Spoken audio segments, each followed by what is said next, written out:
Okay, so this is a quick update about the channel and a mini book haul. It's probably not actually going to be quick, and the book haul is not actually that mini, but it is what it is. So quick updates. I now have a new YouTube handle. So now if you want to access to my channel, it's http://www.youtube.com/@Benjamin Heals. That's the new thing. If you see my around YouTube in like the comment section, that's @Benjamin Heals, that's me. So very exciting.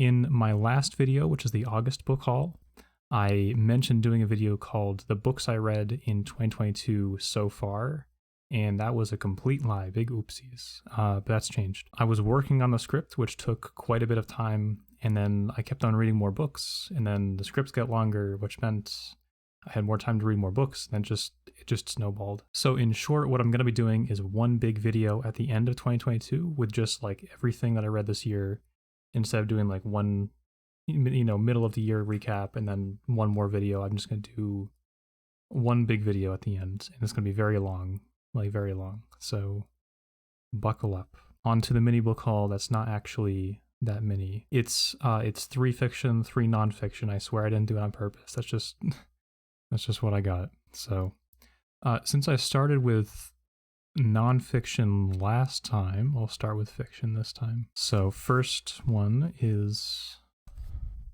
DeLillo's newest novel, The Silence.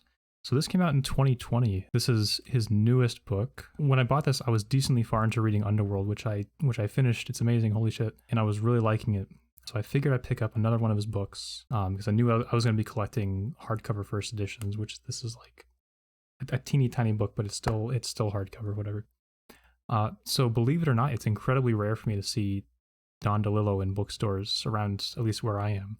So if he's there at all, it's usually just like a couple copies of White Noise, which I already have and I've already read twice. So it's like I don't have a reason to buy another copy of that. The Silence is about global disaster, in which DeLillo explores, quote, what would happen if power failed everywhere. Apparently it got like awful reviews, but it was also released in late 2020, in which everyone was in the middle of experiencing a real global disaster. So who knows, maybe the timing was bad. Maybe this wasn't the book that people wanted to read at the time. Okay, so spoiler alert for next video, the books I read in 2022. But one of the books that I read this year was Jonathan Franzen's Crossroads, which came out in 2021, and I absolutely loved it. It's very, very good. I have yet to read a piece of literary realism as real as Franzen. All to say, this next one, Purity by Jonathan Franzen, this was sitting in a bargain bin for like $10, and it's a hardcover first edition. I think this is like, what, 2015 that this came out, so it's not like super like hard to find, so I figured I'd just grab it. I've yet to read the corrections, but I'm really eager to do so. I've also heard really good things about Freedom too, which is his other novel, but hey, one book at a time. This is Purity by Jonathan Franzen. And the last fiction book that I picked up was Miguel de Cervantes' Don Quixote. I hope I'm saying that close to correctly. This is the new Edith Grossman translation that was released in 2005. With an introduction by Harold Bloom, who we'll get to in just a minute. This book has been on my radar for a long time, but I've always been too scared to actually try to read it for some reason. I was always not sure if I'd be like ready, or if it'd be like way over my head or too complicated, if the language would be too archaic and obtuse and impossible to like traverse without an intricate knowledge of the time period, etc., etc. But from like what I've gathered, this new translation is like really good and like really accessible, but still like preserves all the good things that make this novel one of the classics. I read a tiny bit to see like how the translation was, and it's really funny. It's really good. I didn't realize that it was a funny book.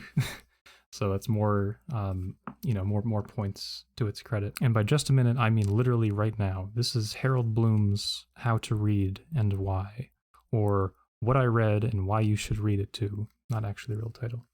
Harold Bloom needs no introduction, but I'll give him one anyway.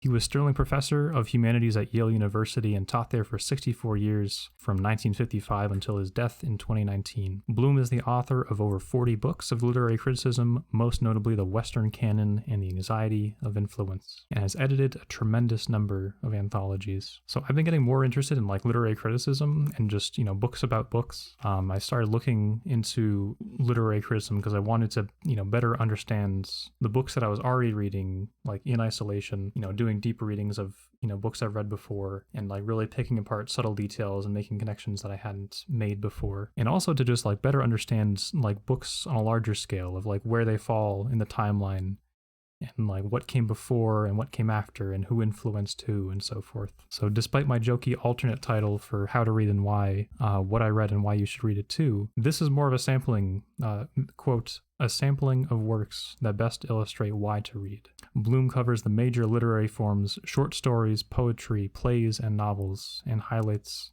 a handful of authors and their major works. I've already started to read this one a little bit.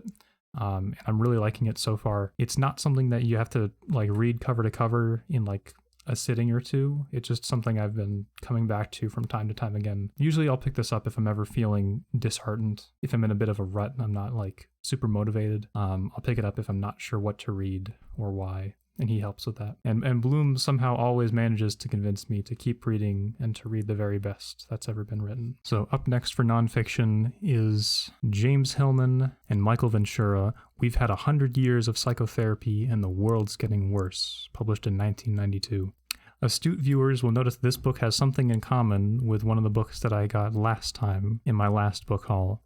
So these both feature blurbs from Thomas Pynchon. This is Warlock by Oakley Hall, and it features this lengthy blurb that I mentioned last time. Thomas Pynchon calls it provocative, dangerous, and high-spirited. Provocative indeed, with a title like this. This book was already on my radar because of its Pynchon blurb, but it showed up again while I was reading Golden, The Power of Silence in a World of Noise by Justin Zorn and Lee Mars. They said, quote, "You could say something similar today. We've had 40 years of mindfulness and the world is getting more distracted than ever." Psychotherapy isn't a subject I've read anything about, but I hope that it's interesting, engaging, and maybe dangerous and provocative, as Pynchon said. I hope it'll be a fun read. And last, but certainly not least, was one that I picked up recently. This is Michael Dirda's Bound to Please, which is, what an amazing title.